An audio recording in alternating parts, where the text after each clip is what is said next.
Hello everyone, welcome back. I have returned from my vacation and I am here to bring you my thoughts on Owl House Season 2B with a special guest, King Hawthorne over here. He went through a lot this season. It's been almost a year since Season 2 started.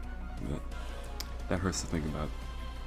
Spoilers disclaimer, do not watch this if you haven't seen Season 2B of the Owl House, especially episodes like Hollow Mind and King's Tide, because I'll be referencing those a lot. So, without further ado, let us begin.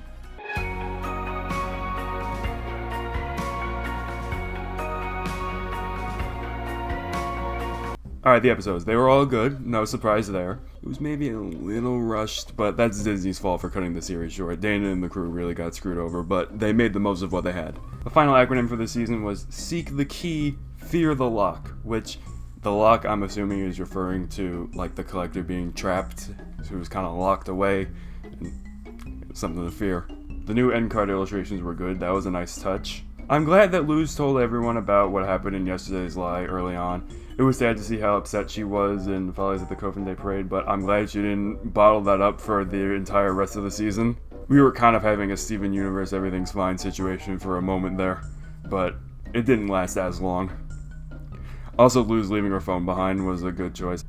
I saw lots of speculation about how that would get addressed, but I never saw anyone predict that specifically, so I'm not saying no one predicted it, but at least I never came across it. She was still kind of dodging the problem in reaching out, but that was a different problem. I like the greater combinations of glyphs and natural witch magic.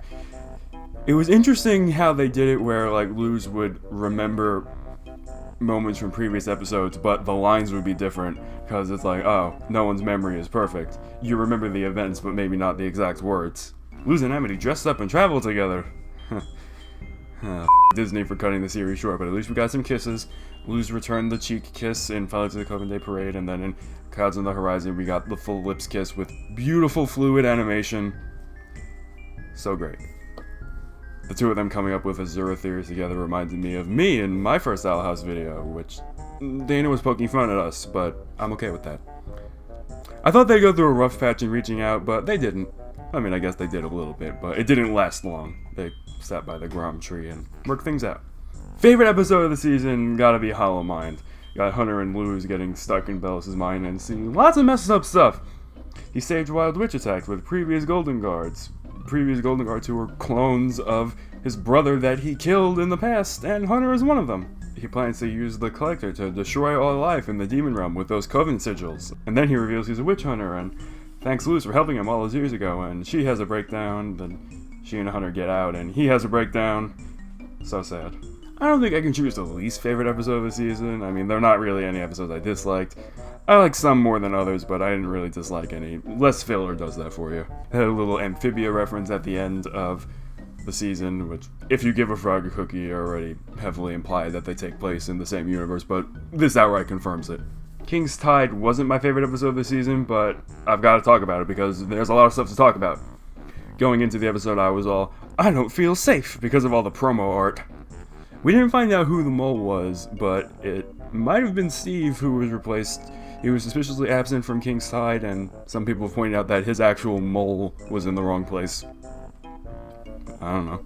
Some highlights from the episode. That soft moment with Ida and Rain and Lilith and Hootie.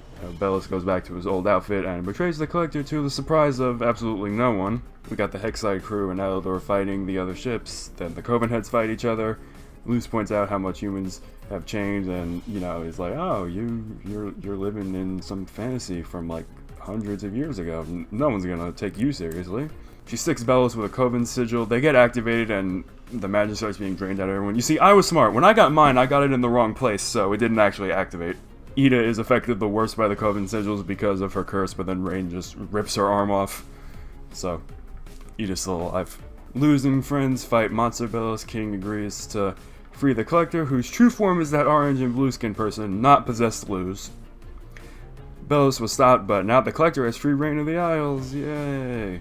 Luz and friends free to the human realm. Luz didn't want to leave, but King forced her to go. Some of Bellis attached itself to Hunter. I don't like this! They knock on the door to Luz's home. Camilla answers, and cliffhanger. Everyone needs a hug now. It's kind of like the end of Amphibia Season 2, but we'll have less time to explore otherworldly people in the human realm because Season 3 is shorter.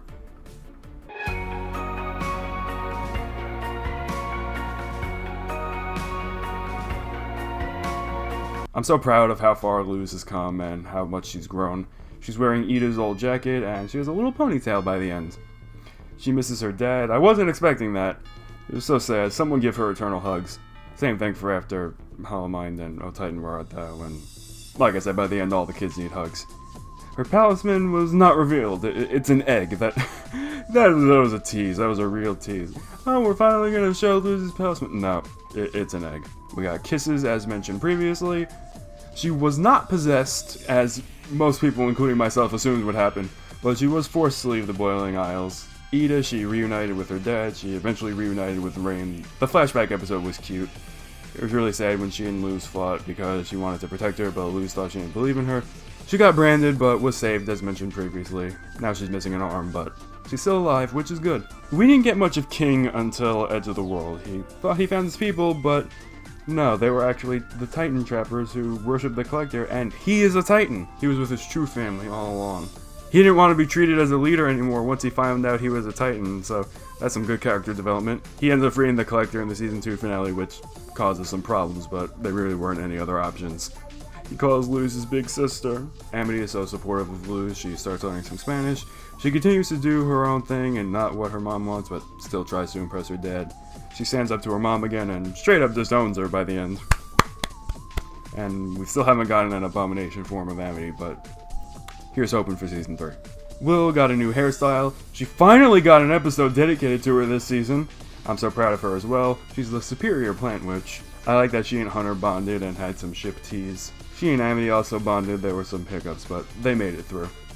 Gus was sadder and more powerful than expected. Labyrinth Runners was a good episode exploring him and his abilities. Hootie had lots of creepy but awesome moments as always. Hoot hoot! Lulu came back! I thought she'd be back to her natural hair color since they commented on her dyed hair early in Season 2. She did stop wearing contacts, but it's the hair I was expecting. It is curlier, but still dyed. She works for the Historical Society now. It was funny when she was sucking up to King. I thought she was gonna die. So far, she is still alive. Maybe she lost her arm off screen. I'll save you, Lulu! That comic by Mark from a long time ago may be accurate. Yeah, lots of characters went on their life-changing field trip with Hunter this season. Especially Willow, you know. They had some good moments together, as mentioned previously. My boy got character development. He's part of the Hexside crew now. He's not the first Golden Guard. The moment when he realized he was just a disposable pawn and couldn't go back, so devastating. Big props to Zeno Robinson, aka Childish Gambino, for some of the best voice acting I've ever heard. Everyone correctly guessed that Bellis and Philip were the same person.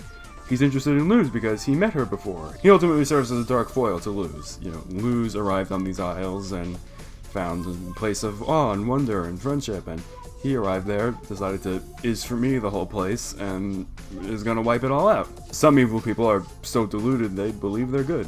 Kinda reminded me of Furlough a bit in that aspect. He killed his brother because he was corrupted by those witches! He wouldn't have succeeded on modern day Earth, and that little glop of him definitely won't cause problems in the future. The Collector was a lot more playful than expected. He's pretty much just a kid. I wasn't expecting them to be in league with Bellos. I thought they would be separate factions. I mean, I guess they kind of were at the end, but still. Now he's pretty much free to cause weird Mageddon, so yay. I thought Rain was going to be rescued early on. I was wrong, but it didn't really matter because they were only pretending to be brainwashed. Once again, the backstory was cute. The parallels between Rain keeping this secret and Ida hiding things from them back in the day was sad, but effective. Ida and Rain eventually do join it near the end with my people who have been freed! They're not the bats anymore, they're the cats. The other Coven heads were interesting, especially Darius. He was good all along. He was the father figure for Hunter. He really needs one of those. A good one, I mean. You have Kikimora, who had a little more depth to her than expected. I wasn't expecting her to have a family life, you know. Still pretty shallow, not gonna lie, but there was some unexpected depth. Coven Crate, aka Kiki's Delivery Service. Basically right about my prediction way back in April of last year. I mean, she wasn't really redeemed, but she is anti-Bellis by the end. The Blight twins, we see their real appearances since they have to pretend to be perfect. Ed felt useless, but he helped out Ida and King and got a confidence boost, and they both went multi-track by Labyrinth Runners. Elidor, he tries. He's not perfect, but he tries. He thought he was doing the right thing before, and eventually makes an effort to be better, and he generally does get better.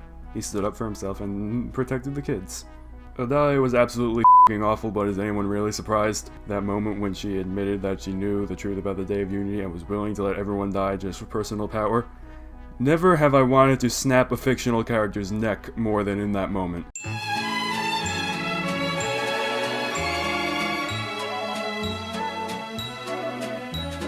I hope the draining spell worked a little too well on her.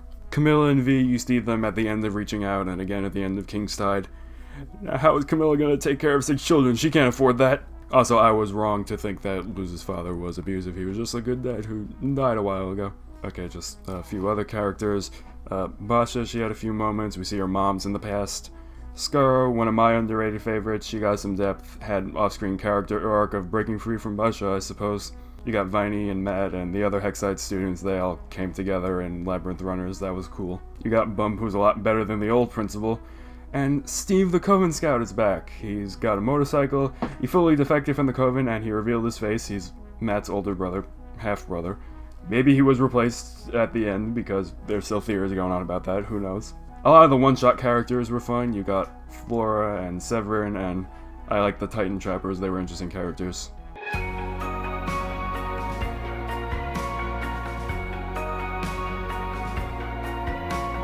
Theories. Alright. The show will probably be back in the fall, like, equivalent to the time gap between Amphibia Season 2 and 3, where it ended in late May and then picked up again in early October. So, that seems about right. I don't know if it's just going to be a 3-week thing, or if it's going to be like Gravity Falls Weird Again, where they, like, had, like, a chunk of time in between each episode. What will the acronym for the season be? Well, just 3 letters, so I'm going to say lose. What would the last episode start with to have a Z? I really don't know. Maybe it's like, that's all, folks. That was bad, I'm sorry. Sarah Nicole Robles said Season 3 has major drama and it was her favorite part to record. I don't feel safe! Obviously Season 3 can't cover everything we want to see, but one thing I would particularly like to see is like maybe a flashback to Philip and Caleb in the past, and it's like presented as Hunter having memories of his past life. I'm assuming that in the midst of all the chaos on the Boiling Isles, King's blood sample from Knock Knock Knock on Hui's door will be used to access the human realm and get everyone back. I'm not sure if Luz and company can make their way back on their own. Camille will be overprotected. You can't go back. I have to. This is your home. This was never my home. That'll probably be some of the drama she was talking about. The fight against the Collector may be led by the parents, aka Ida's old crew. So basically everyone in the Demon Realm fighting the Collector, and the Hexside crew in the Human Realm fighting what remains of Belos. That little glop is gonna grow in power.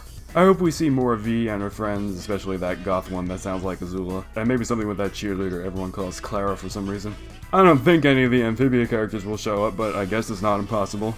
I mentioned in previous videos that the show should end with a time skip to Adult Luz and Company.